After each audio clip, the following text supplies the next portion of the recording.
It's actually through FEMA. The insurance carriers are really more just agents that it's federal insurance. It's part of the National Flood Insurance Program. So they're just really brokering the insurance, the agents, and then it's actually FEMA who's collecting the fees and then in this case would reimburse them.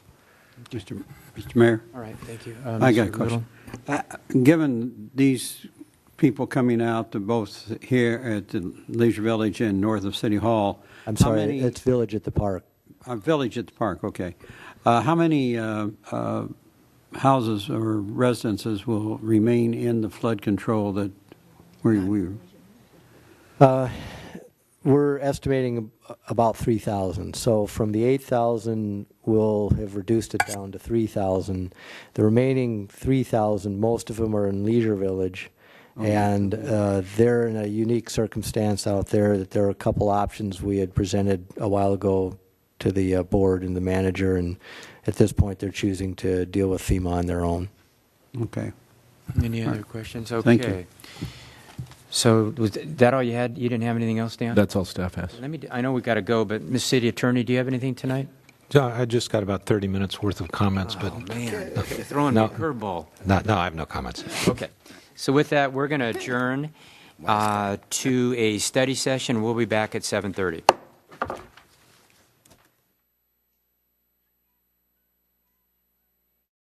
To reconvene the regular city council meeting, please, and to let the record reflect that all the council members are present. And now we'll have the flag salute. Place your right hand over your heart. Ready, begin. I pledge allegiance to the flag of the United States of America and to the republic for which it stands, one nation, under God, indivisible, with liberty and justice for all. All right. Amendments to this agenda? Mr. City Manager, any amendments to this one? Hearing none. Okay, we've got a presentation, a 2014 Ventura County Fair poster. Do we have representatives there? They are in the red shirts. And I do have the microphone turned on, so if you want to come up to the podium and just really speak really into the microphone so we can all hear you, that'd be great. Really into it? Okay. That's great. My name is Brandon Pena. I'm one. You got to get, there you go. My name is Brandon Pena. I'm with the Junior Fair Board. This is Kristen. Hi, Kristen. This is Rafa. And that is Garrett. We're here to present the 2014 Fair poster. Oh, that's nice. No. Nice try, Mike. And we're also going to be telling you guys about a couple of the days that came in the envelope that we gave to all the council members. And we're going to tell you about the days that Fair has and some of the concerts and everything that they're having is also. So Dollar Day is going to be the first day of Fair, July 30th. We have Carnival Wristband Days, July 31st and August 5th. Feed the Need, a Fair That Cares food drive is July 31st. Youth Days is August 1st. Senior and Persons with Disabilities Day is August 5th. $3 Before 3 Day is August 6th. Military Appreciation Day is August 7th. So the first day of Fair, we're going to have the motorsports. It's a $5 admission charge. Then after that, every day we have a concert. So the first day is the Beach Boys. Second, Little Big Town. The Spinners, Larry Hernandez with Carmen Jara. Mariachis. And the Bare Naked Ladies, Tony Orlando, Deep Purple, Seether, Jake Owen, and Creedence Clearwater Revisited. And that's about it. That's all we have for you. The best part. Working. No. And the fair is going to be July 30th through August 10th. Great. Do you have any questions? Well, thank you. That really like that poster. It's kind of medieval knights, if you will. That's really unique. We're actually going to give it to When is the county fair again? Say that again. July 30th through August 10th. July 30th. Okay. Great. Thank you. All right. Thank you. Do you want to present that? Do you want to get a picture or anything? Or Sure, come on over. yeah, it's going over. Go over. Get a picture? Sure. Come on up. You want to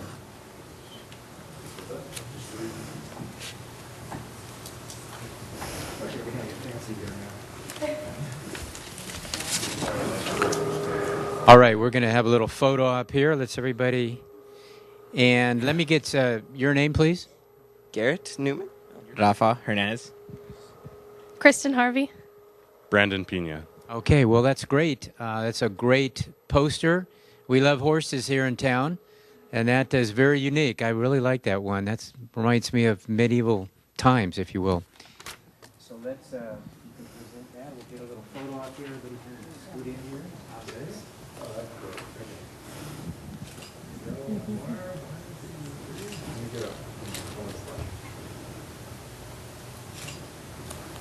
Very good. Thank you, everyone. Thank you. Thank you for taking the time out to do this. Your Honor, could I ask them a question? Could I ask them when is the judging of the animals? You know the date? Let me put this right up here, huh? August 6th. August 6th should be the market for the large livestock. August 6th. 3 of us took animals, but we no longer take animals. Okay. Is that it? Thank you very much. Appreciate you being here. Thank you. Okay, next, Southern California Gas Company, Natural Gas Pathways is a representative. Okay, Hi. welcome. Thank you, Mayor, Council members. I'm Michelle Pettis. I'm with Southern California Gas, a Public Affairs Manager. And, oh, good. I was about to say, do you have our presentation? Okay, I want to know, I only have 10 minutes, so I am going to go through this rather quickly. I do want to note, though, with me is Colby Morrow, who's our Environmental Affairs Program Manager with the company, and then also, small announcement, many of you have seen me here for many years with the EDCVC and now with the gas company. I am moving on with our company as our new Supplier Diversity Manager, and with me is Maria Ventura, who will be the new Ventura County Public Affairs Manager. So you'll be seeing Maria. Okay? All right. So, natural gas, foundational fuel. So you may have heard of natural gas called a bridge fuel or a short-term fuel. So today we're going to share why is natural gas is a foundational fuel that's vital to California, effectively serving our energy needs today and continuing to serve them over the long term. I'd also like to explain how pursuing this pathway that takes advantage of the domestic availability and affordability of low emissions profile of natural gas will help us achieve clean air goals for faster and a lower cost. Right. Okay. So for years, California's been a leader in environmental policies. We're all pretty aware of that and the regulations that we've had. The state's been a leader in air quality, adopting the most aggressive and successful emission controls measures in the nation. California has also been a leader in energy policy, especially driving energy efficiency and the use of renewable resources. Now, California has positioned itself as a leader in climate change policy. There are two key elements, there are two key environmental policies that are driving regulators. The first is the Federal Clean Air Act. The second are California's climate change initiatives to reduce greenhouse gases emissions comprised primarily of CO2s and other gases. I'm going through this rather quick, so you all do have the full presentation. I'm just trying to fit your time frame. All right, so to meet the state's 2050 greenhouse gas goal, state air regulators have proposed a pathway that relies heavily on electric vehicles and the electrification of traditional uses of gas, such as water and space heating. That's CARB's vision document. They're pushing for a transformation in energy to a near zero and zero emission technologies. However, this approach will not result in sufficient reduction of smog-producing pollutants met in the federal requirements for 2023 and 2032. More NOx reductions are needed sooner. We will need to develop cleaner technologies and fuels for all sectors of our economy. SoCalGas is exploring natural gas pathways that can help meet state and federal emission targets at lower costs by leveraging low-cost natural gas. All right. So natural gas with abundance comes new pathways. The federal government estimates that we have more than 100 years of domestic supply of natural gas. This abundant supply enables us to look beyond how we use natural gas today in our homes and businesses and to fuel electric generation. It allows us to explore new pathways using natural gas to meet our environmental and economic challenges. New natural gas technologies will allow for small-scale electric generation located in the community where the energy is used. This will also help customers meet energy needs with even greater efficiency. Natural gas will also help with the expanded use of renewables, such as wind and solar. Since these resources are not available to generate electricity when the sun doesn't shine or the wind doesn't blow, natural gas provides a critical backup. The power stays on regardless of the weather or the time of day. Natural gas technologies are clean and getting cleaner. Through the success of our energy efficiency programs and building efficiency standards, the natural gas sector, both residential and commercial users, have already achieved California's goal of reducing greenhouse gas emissions below 1990 levels by 2020. This goal was set in the state's landmark legislation on climate change, Assembly Bill 32. You probably heard of that one, right? At the same time, we're addressing greenhouse gas emissions. We're also addressing federal air quality requirements. During the past 20 years, we have dramatically reduced the smog-producing emissions from natural gas equipment by 90%. This occurred by working with equipment manufacturers to provide enhanced emission controls and efficiency and improvements on equipment such as water heaters. Using natural gas for water and space heating is more efficient and less costly than using electricity for these applications. And we'll continue to work on work with equipment manufacturers to develop more efficient, less polluting equipment. So the move towards zero emissions. Many believe electric equipment, like electric vehicles, produces no emissions. While there are no emissions from the tailpipe of electric vehicles, there are what we call upstream emissions at the electric power plants that provide the electricity to fuel these vehicles. These upstream emissions explain why going all electric does not really mean zero emissions. As I mentioned before, natural gas equipment is clean and is getting cleaner. And we continue to work with manufacturers to improve efficiency and reduce emissions from natural gas equipment and vehicles. For example, SoCalGas has been working with natural gas engine manufacturers to produce heavy-duty engines that will reduce NOx emissions by 90%. Through the continued technology development, we can build what's called a natural gas pathway that will achieve near-zero emission for natural gas vehicles and equipment. These near-zero emission natural gas vehicles will have the equivalent emissions to the electric generation needed to power the vehicles. When we talk about this, we're referring to natural gas trucks and buses. Gasoline and diesel-fueled vehicles are among the largest sources of both NOx and greenhouse gas emissions in California. A natural gas transportation pathway is emerging to address these issues, especially for heavy-duty trucks, buses, rail, and even port operations. Incorporating natural gas into these sectors achieves cleaner transportation and helps us reach short and long-term emissions reductions sooner. Natural gas is a clean transportation fuel. It's less expensive than gasoline. Currently, a gallon of compressed natural gas, you've seen the little CNG stickers on our buses around here, our Vista buses and other sources. The CNG used for natural gas vehicles is about half the price of a gallon of gasoline or diesel. The price difference is likely to continue based on the abundance of natural gas. SoCalGas is doing much to further the natural gas transportation pathway. We're working closely with air and energy agencies as well as other stakeholders to define the long-term role for natural gas as a foundational fuel in California's energy transformation. We're currently working with engine manufacturers and research organizations to pursue technology advancements for cleaner heavy-duty trucks.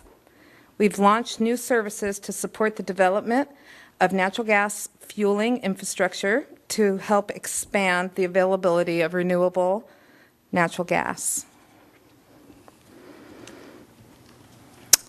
For our homes and businesses, another important pathway to achieve emissions and reductions is the development and use of even more efficient and clean natural gas equipment for homes and businesses. SoCalGas continues to lead the way by developing highly efficient equipment for these purposes. This pathway includes energy efficiency, multi-use technology for space and water heating, hybrid technology that combines natural gas and solar thermal, and distributed generation. Distributed generation is a small-scale electric generation located in the community where the electricity is used.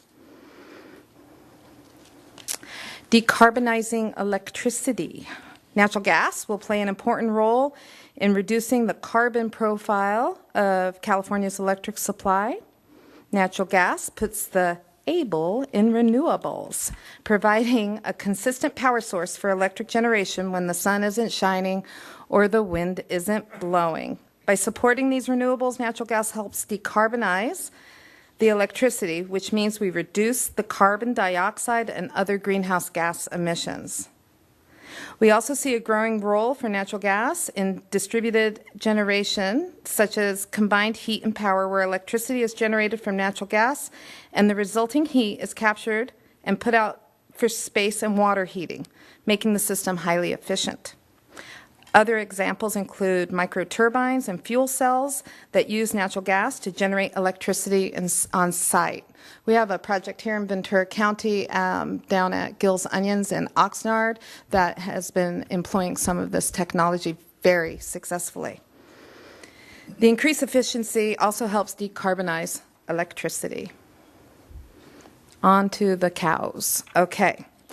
California has focused on decarbonizing the electric and transportation fuel sectors. To help our customers meet emission targets over the longer term, SoCalGas is also beginning to decarbonize natural gas in our pipelines. One way we do this is by increasing the development of renewable natural gas from biogas. Biogas is produced from existing agricultural waste, wastewater, and landfills, and then conditioned for delivery into our pipelines. Renewable natural gas will help lower the greenhouse gas profile of all natural gas uses. Another way of decarbonizing is using algae to first capture carbon and then using this algae as an organic source for creating biogas. So, from renewable power to gas, decarbonizing our pipeline. In addition to these opportunities that I've mentioned with biogas, we're also looking at power to gas technology. Through this process, excess solar energy is changed into a gas, hydrogen or methane, and then that can be stored in our existing natural gas pipelines. This gas can then be applied to any natural gas use. It'll emit less carbon. Could you go over that last part a little bit about being stored in pipelines? Because those pipelines are used to being pumping that gas through there, but how are you going to store? When you mean pumping the gas through? Well, if you go back, you see the H2, where is it was? There. Hydrogen gas and methane gas, where's that coming from? Well, we're talking, I'm sorry, Colby? Oh, I'm sorry, I thought you said something. Okay, so I'm not sure I understand your question. We're taking this gas that's been the power to gas technology, the surplus from solar. Yes. That is that's hydrogen or methane. That's what you see there. So you store it in those pipelines. Store it in our pipeline. We have storage capabilities. Okay. We have some. Did I answer your question? It can be compressed. It can be compressed and injected into the pipeline. That's what I thought you were saying. Yeah. Okay. All right. Okay, so a clean and highly efficient available energy resource, natural gas is a foundational fuel that is vital for California. Current and new natural gas pathways meet many of today's energy needs and can achieve emissions reductions sooner and more cost effectively. We're working with the industry as a leader to develop an aggressive R&D agenda to support these policies.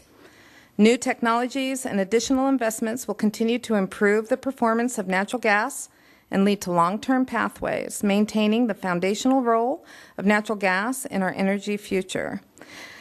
By taking advantage of the domestic availability, affordability, and low emissions profile of natural gas, we will help deliver both environmental improvement and economic success.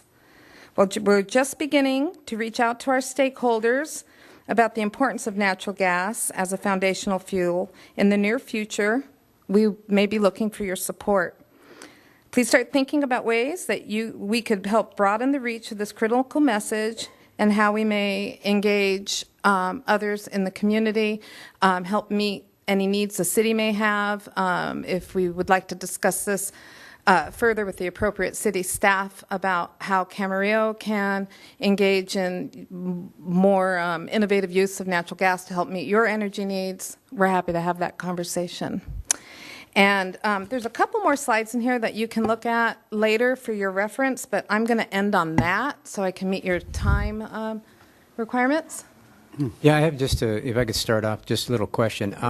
I know that the passenger vehicles with the natural gas, it hasn't really taken off yet, and I know there's some pretty significant reasons as to why, you have to build the infrastructure. The chicken and an egg, the vehicle or the infrastructure. Is that still on the radar screen? Absolutely. Oh, yeah. That is absolutely on the radar. And there's last year there was an assembly bill put forward to make sure to help natural gas be included in California's energy policies. We're hoping that it will help encourage the advancement of the infrastructure for CNG filling stations, which, like I said, chicken and an egg, it's kind of hard to, which way do you start? But we've got to get the ball rolling. It's a challenge, though. Your Honor. Mr. Morgan Scott. I've heard this presentation before. Thank you, Air Quality Control Board. I think you guys did this presentation. It's very good. You also have a lot of buses and things now that are CNG. Yes. They're clean burning buses and things, Kevin. It's moving along in that industry real Good. well. I think that's important. The other thing, too, is we have a person right here in this town that has a Roadrunner. Roadrunner shuttle. It's right next to your line. Yes. And so they hope to someday make that an all-purpose, all-energy Yes, kind of yes. station. I've actually spoken with those folks, Yes. and I know that they're interested in developing a CNG station. Exactly, because they can advertise on the freeway. Here's your stop. Also, you were talking about some things I'd heard a long time ago about this algae and all that good stuff creating the gas. That was an experiment that was going on in Arizona for a long time. Arizona State University, yes, it was. my alma mater. And I haven't heard anything of that for a long time.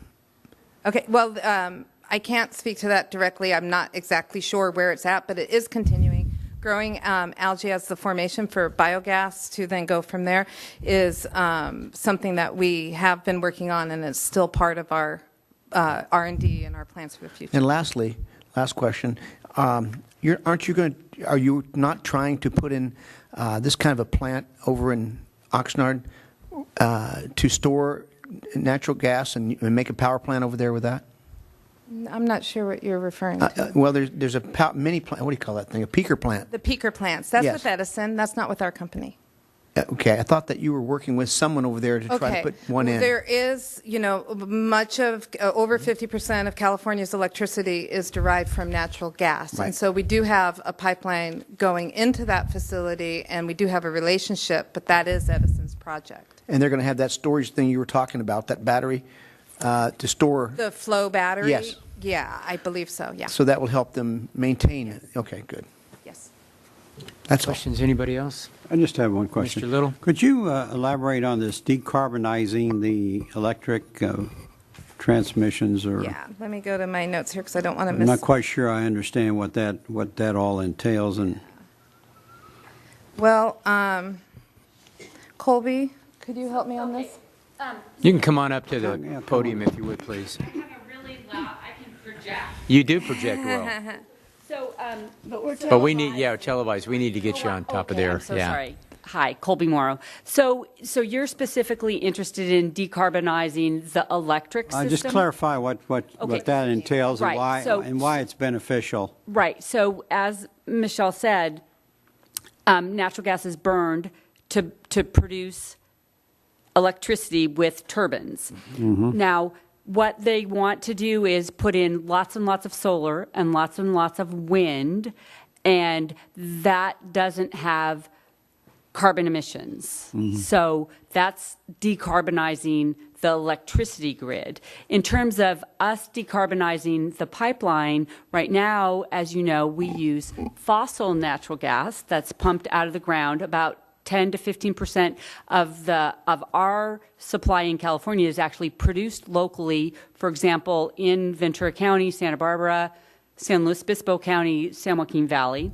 and that goes into our pipeline. But what we're talking about is actually taking methane that's being produced from wastewater treatment plants, from cows. And so I'm actually up in the San Joaquin Valley, and lots of dairies have big open lagoons that are anaerobically, you can just see the methane bubble up to the surface. So what we're saying is that if you can capture all that methane that's coming from wastewater treatment plants, and a lot of times right now, especially at landfills, it's flared. It's energy that could be captured, but it's flared right now because there isn't a system to be able to actually upgrade it to pipeline standards. So that's what we're working on really hard with a lot of different people and we actually have a conditioning tariff. It's a conditioning and upgrading tariff where we're going to be able to provide a service to folks like landfills, wastewater treatment plants, et cetera, to it basically be turnkey for them. So it's very capital intensive, but they wouldn't have to put the capital up. It would be a tariff where they just pay a monthly fee. And so they would produce the gas, and then it would go into a facility that would upgrade it, and it could be injected into the existing pipelines. So basically, you're taking that carbon that was going up into the atmosphere, and because methane is actually more greenhouse gas, it has a higher greenhouse gas warming potential than CO2. So if you combust that methane rather than emitting it directly to the atmosphere, you're actually reducing the global warming potential. So that's the whole thing about decarbonizing. Okay. You're actually taking carbon that was going to the atmosphere and using that energy. Thank you. Well, we've got a wastewater treatment plant that we'll be happy to work with you on. Don't leave yet, because I got a question for Kobe. Kobe, if we were to say yes at looking at some sort of what would you call that plan, creating energy out of our waste out there, if we did that, the issue is, and I'd like to see if we can get it worked out, a pipeline from our plant to your pipeline on Dawson, or wherever it's closest. Do you have a pipeline that's closest? Would you make an agreement to help work with us so you have it all these years? And can't comment on that now. We don't know. I mean, that's something that our account executives and just curious. I could give you a big fat. We can talk about it, and see where it all connects. We really can't negotiate. I'm sorry. No, this conversation has gotten way far. There's a leader right there. He's going to talk to you. Your Honor, in 30 seconds, let me just summarize. We are actually in the process, for example, at our treatment plant, looking at alternate energy and cogeneration or using the gases as one, and our consultants are talking to the gas company and others to look into this. So we will be bringing a report to you eventually that will summarize all the options. Okay, good. Thank you. Good. All right, anything else? Ladies, thank you very much for that presentation. Thank you. Really appreciate it. All right. Next, we are going to go to public comments. I have got, here, Matt Lorimer. Matt, you ready to come on up here? Let me make sure the microphone's on, Matt. Welcome. Good evening, City Council. How are you? I'm doing fine. How are you, Mr. Lorimer? Good. Good. I had to make a quick comment about the fair posters. I got to tell you, if you're at home, you probably don't get that opportunity like the City Council, or if you have an opportunity to sit in the back chambers. You have fair posters back there, and it's really good. They're out there. And today you had some people over here, and I said you should check it out. And they made a mention that Thousand Oaks puts theirs in their restrooms. I don't know what to say about that. Thank God we're not Thousand Oaks, huh? Yeah, I know. Well, you know something I got to say, that's a real positive thing that at least the city of Camarillo puts theirs in a main room and you look at them. And it's a representation of the whole county. and you guys put them in there, so I think that's a positive note. I wanted to say that today. See, I have positive things to say. Thank you. What you have in front of you tonight, this is a real interesting one. This is the Lamplighter Camarillo survey by IPG, Investment Property Groups. Now, they had basically a refinance. By April 1st, they were supposed to fix the rot, the floors, the paint, numerous things in the back of the park, and that hasn't been done. We talked about in the past how we gave them a list of 45 things to fix, and they got the wall done, which is important. Progress is slow, very slow. What you're seeing here basically is a survey. Do you want to tear down the back laundry room to build a playground? And there's only one problem with this survey is, we're trying to have low rents, and they don't say if this is going to cost the residents $50, $60 a month. And this was done May 30th, and I've asked and still have not received whether this is going to cost money. And I'd like to say also that when we came in front of you guys, they said they needed 4% increase. They said they needed those increases because they're spending thousands of dollars, yet they're offering to do a playground in the back. So that's kind of confusing.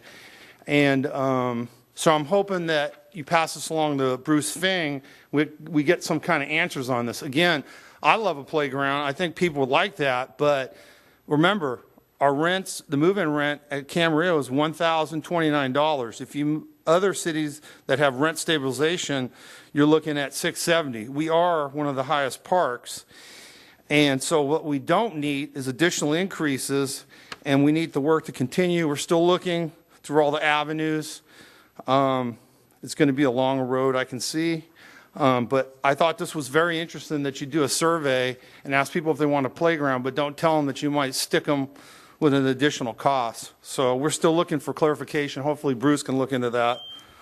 Thank you. Thank you, Matt. Anybody else? One more here. Terry Bray.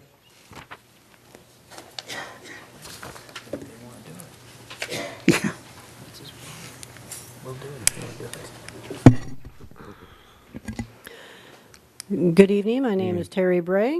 I am the president of the Golden State Manufactured Homeowners League, Chapter 616.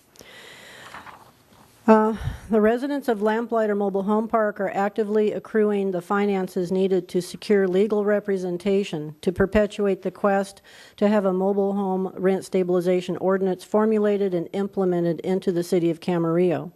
In a previous council meeting, it was stated, if you, the residents, can provide any legal basis for the implementation of a rent stabilization ordinance, then bring it to us. Tonight, I am informing you that the provision of that legal basis will be forthcoming and is intended to be provided to you prior to your next City Council meeting of July 23rd. On another matter, it is with great concern that I need to address two separate instances of being personally approached by one of the members of the Camarillo City Council with what seems to be the intention of disparaging me from pursuing a mobile home rent stabilization ordinance. These are not only concerning, but unprofessional and very disappointing. The first instance was approximately back in April or May at my place of employment while I was rendering public safety services to a large amount of oncoming visitors into the courthouse. I don't know why the councilman was at the courthouse, and it's none of my business. But in front of my coworker, this councilman takes it upon himself to walk up to me and say, the city council has already made up their mind. There's never going to be rent control in Camarillo. Never. You're wasting your time. Of course, I couldn't carry on a conversation, and the councilman left shortly after that. The second encounter was just this last Friday, July 4th. I attended the Camarillo High School celebration and had walked to the front of the performance stage to talk to a friend of mine that just finished his performance with the band Caught Red-Handed. The same councilman approached me and said that he was told by the city manager that things are going well with Lamplighter. I told him I haven't heard anything about that and didn't know what he was actually referring to. I then said I'm waiting for the meeting between IPG, homeowner president Matt Lorimer, myself, and the city manager, as Jan stated to Matt and myself. The councilman's response was, Jan who? I responded, Jan McDonald. His immediate response was, Jan McDonald is the one that has the least amount of interest in a rent ordinance. She's playing for the cameras just because it's re-election time. Well, I'm here to tell you tonight that I don't believe that. If it wasn't for Jan's courage and gumption to speak up and state that this matter needs attention and investigation, the residents of Lamplighter would not have been given the public voice that they have finally had and continue to have.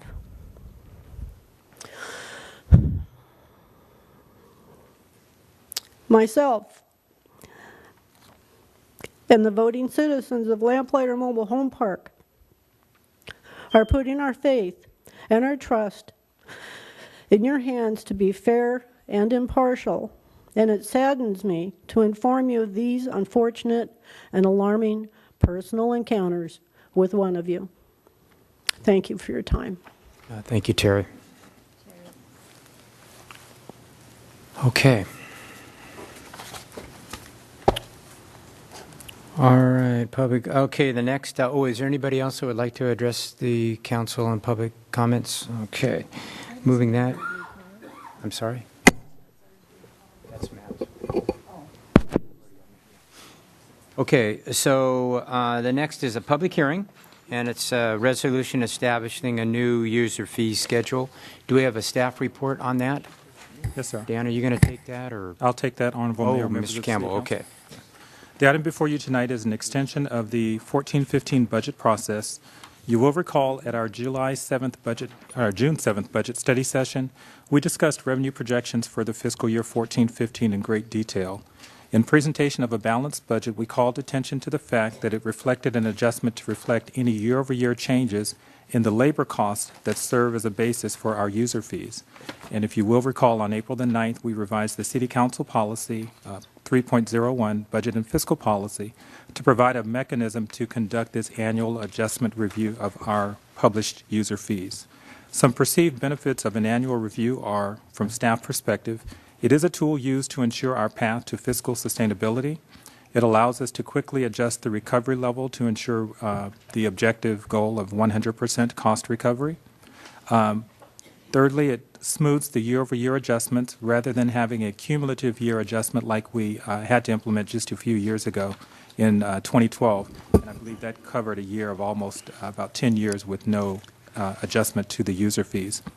And then lastly, it's used the ability to adjust the fees through this annual adjustment process eliminates the cost of a paid consultant to do a study in the odd years. The 14-15 budget does reflect a year-over-year change in labor cost. That is salary and benefits of about 1.7%. So the proposed fee schedule that you have before you, as detailed in your report, does reflect a 1.7% adjustment to the user fees, with the exception of those that are already at maximum set by state. The schedules are provided in your packet, Exhibits A through E. With that, I'd be happy to answer any questions. Otherwise, the suggested action is a motion to adopt a resolution adopting the master fee schedule for fees and charges. And I will recall your attention again, it's only persons accessing the service or the activity governed by the user fee that are responsible for payment of such fees.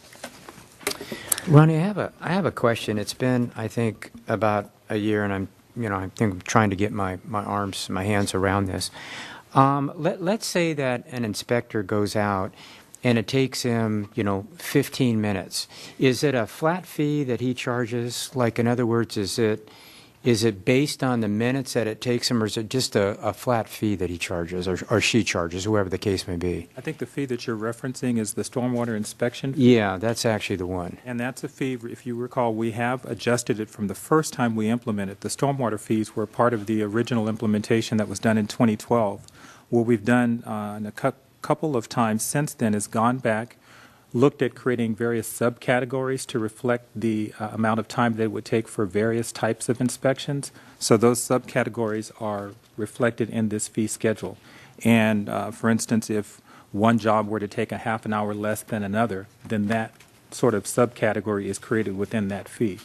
The existing structure that we have right now has worked very effectively since the time we last modified it. So we believe it reflects the estimated time of the person to go out and to do the stormwater inspection. Okay. Your Honor. Before we open the public, any other questions? I have a lot of questions. Okay, Mrs. Craven's got a question here. Several. Yeah, several. I'm on big page 8 or page 111 of Exhibit A. Excuse me. 11.11 and 11, no, 11.1 and 11.2. This is under community development. Zone change 1 to 5 acres is a $7,309 fee. And then for each additional 5 acres under 11.2, it's $10,471. And I'm not sure why it would cost more for the second 5 acres than for the first 5 acres. I mean, I understand why it would cost for each 5 acres, but I don't understand why the second 5 acres is about, $33,000 more than the first 5 acres. I'm looking to Mr. Norman if you've got any insight. Otherwise, I'm looking to Mr. Campbell, see if he has any insight. I wasn't here for the establishment of this fee and its rationale. The only thing I can tell you is that, when we're working with larger parcels with their zone changes, it does require more analysis. And that's the only reason I can see why it's more as you add that acreage. I would also add this is probably one of those that from the time that it was first done in 2012, we then looked at it, it probably required a different subcategory. I'm using that term because that was probably what was meant to reflect in the additional 5 acres. And I'm sure if we look at then the underlying factors, it's probably something similar to what Mr. Norman just described. There are additional elements that are present in that larger additional 5-acre type review that are not present in the underlying one. So as we go through this process, we're not changing any of the underlying assumptions that are captured in each of the fees. So I apologize, that's why I don't have that sort of detail at the front of my mind. But Because that's the logic behind it. the ones that are below that don't add to. The ones that are below that are for 1 to 4 units, 5 to 25 units. Well, it is when you get to the. Well, I guess it is. It kind of does the same thing. It Yeah. gets bigger. Maybe The difference is larger as you get larger. But the difference, but 1 to 4 is a small thing. The next time you're adding 20 units. So I can see where there's more. They were both 5 units. Okay, let me go on. Landscape check plan, single-family dwelling, $929. Is that, if I'm, let's say I'm a developer and I'm coming in with 100 units, that's for each unit? Sorry, which fee is that one? I'm sorry, on the next page it's 27. Okay, landscape. I think it's the land check, other. Single-family dwelling. Again, do we have insight on that? We can provide you. I'm not sure. Well, we just passed a landscape ordinance that requires people to have their landscape plans checked. So if they want to tear out their grass in their front yard and put in drought-tolerant stuff, do they have to come in, and does it cost them $929 to have that plan checked? No, it doesn't. What number 27 is referring to are landscape plan checks for new single-family dwellings in new subdivisions. Okay. This is when they're laying out the plat, they're laying out their RPD, we're doing the landscape checks. And it's Okay. based on single-family dwellings. What in the situation you just referenced, we would be doing a simple zone clearance for that. Okay. And so that brings the cost down significantly. So what is that charge? Let's see, for, if it comes in. $102? Let's see. Yes, if the property owner comes in for that, with that plan to the counter. However, if their contractor comes in, then that's number 28, which is charged more. $1,459. That's correct. As opposed to the single. No, I'm sorry. That would be, let's see, the what, Tom? Where is that? 23. Yes, 23. So if the contractor comes in for a zone clearance, they're charged more than if the homeowner comes in for the zone clearance. Well, 6 times more. Yes, that's actually a council policy. And from what I've been told, because I've asked this question several times myself, why is there this difference? My understanding is that council wanted to ensure or encourage homeowners to come in and get permits. And so the council lowered what would normally be the cost of issuing that zone clearance. Okay. And that's the reason why there's that difference in. Yeah, you need to clarify, we're giving the homeowner the discount versus That's correct. The homeowner gets a charging discount. more. Yeah. That's correct. Okay. Just a couple we did that with. Let's see. Okay, over on, I'm not understanding the difference in a community development fee and a public works fee. On page 10, big page 10 or page 3 of 11 of Exhibit A, there's a community development fee of banner permit. And then over on 2.4, there's another fee of install signs and banners, and I assume that's for some kind of an inspection. That's under Public Works. So if I have, I'm just trying to find out what the costs are. If I want to put up a banner under the sign ordinance that says I can do it 30 days a year or whatever it is, and it's going to say Charlotte somethings are for sale. I have to pay the banner permit fee, and then I have of $160, and then do I have to have it whatever through Public Works for $451 additional? I don't know what this is. There's the second one's how it's installed, it looks like. Yeah, quite honestly, banners, I'm not sure the intent, why that's under 2.4, but the difference, I'll at least describe that, and that is under the 39, that is getting the approval to be able to even install it. So that's basically getting, you could call it the zone clearance, whatever the clearance is, to say that it's acceptable to even do that. It's consistent with sign ordinance and so on.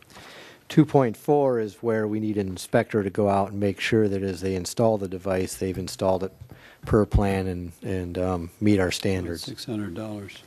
So if I'm a shop owner and I have Charlotte's Cookies and I want to have my 30-day permit that says sale on Charlotte's Cookies during the month of May, it's going to cost me, or was it $600 or so to have my banner up? Is that what I'm hearing? Yeah, we haven't been charging a Public Works fee for banners. That's more of if somebody's going to be coring a hole in the sidewalk and installing a permanent post and installing a sign on that requires that everything's, Okay, so that's for a big sign, not for a small banner. Correct. Okay. I'm going to drop that, but I don't know why it says banners there. It could be a big or huge one. A great big banner. Okay, moving permits for trucks. This is 2.8 under Public Works. This is for companies based here or for companies that come here and move people?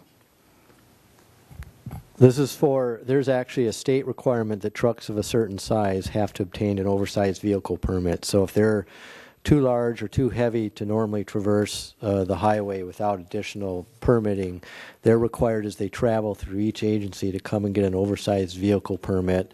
And there's a standardized form that the state requires that they fill out, and this is actually based on the state's guidelines on what the fee is that should be charged for. Okay. And then the other one is $90. I think I just have one more.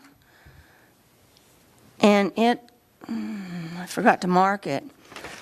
Under public work, under finance, that's why I haven't gotten to it yet.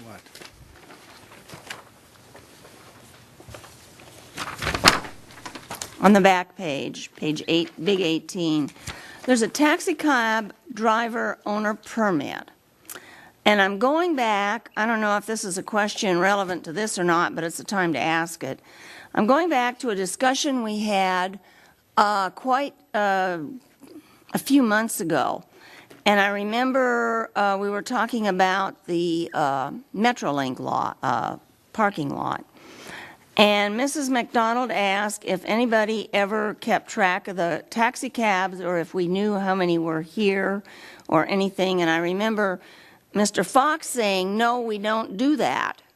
And I chimed in and said I thought we had a permit fee for them.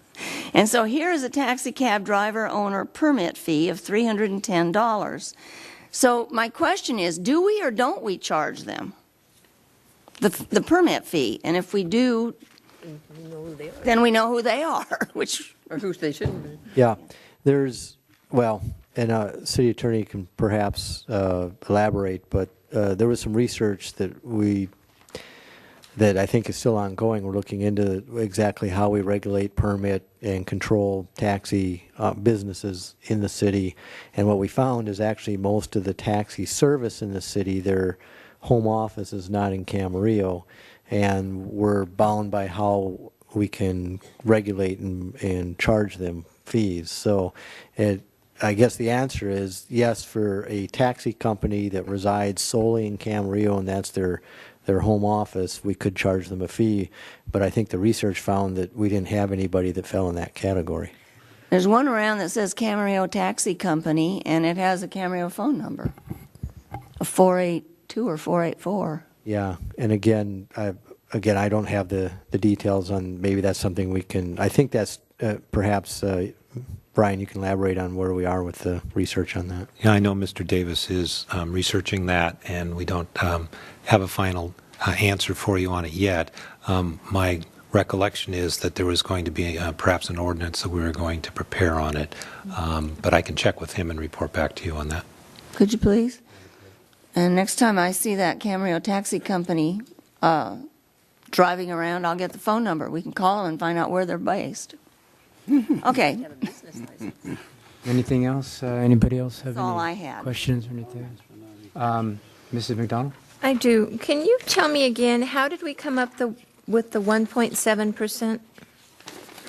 The 1.7 measures the change in labor cost, the 13-14 budget compared to the 14-15 budget. So it was just bottom line Right. Remember labor the versus... adjustment to the labor was 1.7%. So because that is one component of the user fee, we adjusted it then by that 1.7%. And so every fee that we're seeing here, unless it's already at a maximum, has been adjusted, whether it really is more labor intensive, if not, with the idea being that that labor costs more. Right. It's been adjusted by the 1.7% because the other component then is the amount of time. So Right. it's time at that higher dollar rate. And so there's no fee here that doesn't involve labor. Correct. All of them have an employee involved. Okay. And are there any of them throughout all of this, or are we going to address that at another time that we may have found that's not taking as long? Will that be another discussion then to? That is something that is reviewed periodically. It is something I believe that's it's a 3-year cycle where you should go back and recalibrate as far as the time estimates and all of that. So that is something that we adjusted in 2013, and then we had charted to then do it out 3 years from there, going back again, looking at the labor time involved. And quite honestly, we've been able to do it off-cycle. We have done it off-cycle before. I use the stormwater fee inspections as another example of that.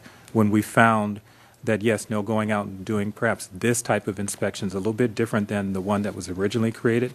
So we have created subcategories that reflect a more reasonable time estimate. That's something that we continually monitor. So nothing else has come up that is similar in that respect, that you've just found over practice that it really isn't Right. taking as This long. existing fee schedule and the time estimates that underlie it are working appropriately. Okay. Alrighty, thank you.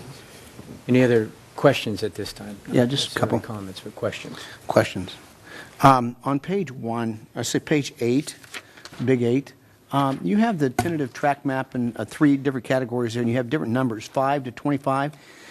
5 to 25 lots, you've got 23,160. Now, if he only applies for 5, you're not paying 23,160, are you? Are you paying a lesser amount of that? No, you're paying, you're paying that full amount from anything from 5 to 25 lots. Well, shouldn't you vary that cost? Because the cost of doing 5 lots versus 25 is a big difference in cost on preparation. Yeah, Your Honor. Actually, the difference isn't as large as it may seem. It's not that 25 is 5 times more work than doing 5 lots. What happens under the Subdivision Map Act is that 4 or less lots is a parcel map, which is a more abbreviated process. But once you get to a subdivision of 5 or greater, it's a map that has to be processed through the county. And so there's a lot of work between the city having to take in, review the plans, make sure it's packaged and ready to move on to the county. And then the county does their review that we have to track and ultimately bring to you for approval. So whether it's actually 5 or 25, that amount of work is the same. Where the difference comes in is as you start to have more lots, then the plans get, you tend to start to have more sheets to reflect the map. But Right. If you go from 5 to 6 to 7 lots, you can still get them on one plan sheet. So when you get to 25, then you may have to go to, you're starting to have to get into more plan sheets, so then you feel that the design becomes more complex and more costly, so then we can charge a larger fee. So we could, try and have segregated it by a number of lots and have a more graded, but then it just becomes administratively difficult to try and estimate for every lot how much we should change the fee. So instead we broke it into 3 categories. If you were me, and I said I had 5 lots, and the guy's got 25 lots or 26, and I'm paying the same thing he is, it doesn't make sense, Tom. Well, I'm just sorry. I'm just telling you some that variation in that. Yeah, I'm just telling you how it was developed. All 3 of those are the same way, and so is it in plan development. Does the same thing. I'd hate to be the one doing 5 lots only. I think we ought to look at that. But that's just me. Any other That's questions? I've got one more. Live entertainment. It shows that they have to pay for live entertainment $602. Now, is that outside or inside? Page and number, please. 18. Live entertainment. let me see. 18 is 18. finance. Yes. Oh, 18's finance? Mm-hmm. Okay. It's under yours, Ronnie. I want to know how, is that outside or inside? It's 602. Yeah. The fee. I'm not sure 602. how that's applied, quite honestly. I think it's inside. It's for nightclubs usually.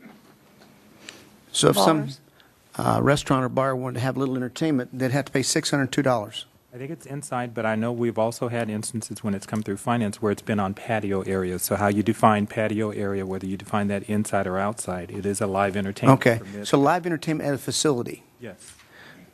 $602. You're probably going to pay the guy $1,000. Now you got $1,600.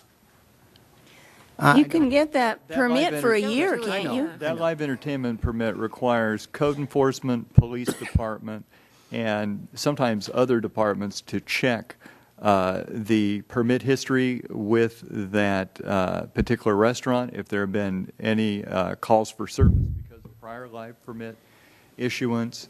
It can take a significant amount of staff. And it's a yearly fee, as I understand Yes. it? Yeah, it's not for every entertainer. Okay. Okay, I was just curious because somebody was just there to have a one-time shot, and they got to pay that. They won't have it anyway, so it's okay. That just seems to me. And the other one, let me see, plan development. The one of the things that we've had trouble with over the years, and usually some people really can't afford it, and this is under the police one, to take your car out of, if you've been arrested for DUI or not having your license or insurance, whatever, and they seize your car. It costs you $182 to get that car out, even if it's just one day. That seems like a lot of money for somebody who can't afford it. It's nothing compared to what they're going to get charged for the DUI. Yeah, it's going to cost them $10,000, so Well, I'm it's just another saying to you, 182. It could be driving without a license, too. Same thing. They take car. So to me, that seems like a lot of money. But I'm just expressing my concerns about some of the different fees. So that's it. Is that it? That's Any it. other questions? I have one question. What is, under the police, what is a live scan? Fingerprints, isn't it? Is that fingerprints? Fingerprints. Yeah. I was trying to think of how you scanned a dead person. They don't charge for that. Fingerprints, yes. Now they call it, instead of fingerprints, is live scan. Okay. Shows you how long it's been since I had that done. Mr. Little.